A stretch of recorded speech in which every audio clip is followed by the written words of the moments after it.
தர்மத்தின் குரல் அறக்கட்டளை சார்பாக ஆகஸ்ட் 15 அன்று கோவை மாவட்டம் வீரபாண்டி பகுதியில் கொடியேற்று விழா நடைபெற்றது மற்றும் அனைத்து பொது மக்களுக்கும் பேனா பென்சில் சாக்லேட் வழங்கும் மகிழ்ச்சியான நிகழ்வு நடைபெற்றது. விழாவில் ஜலீல் நிறுவனத் தலைவர், ருக்மணி தேவி துணைத் தலைவர், மேரி கோவை மாவட்ட தலைவர், நிஷா கோவை மாவட்ட செயலாளர், சௌகத் அலி மாநில கொள்கை பரப்பு செயலாளர் ஆகியோர் கலந்து கொண்டனர். மேலும் தர்மத்தின் குரல் அறக்கட்டளை நிர்வாகிகள் அனைவரும் இதில் கலந்து கொண்டார்கள்.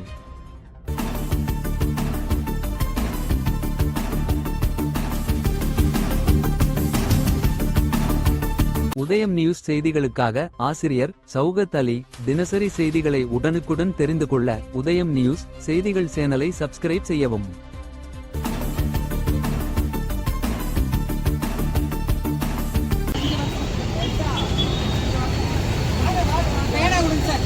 பேனாவை கொடுங்க.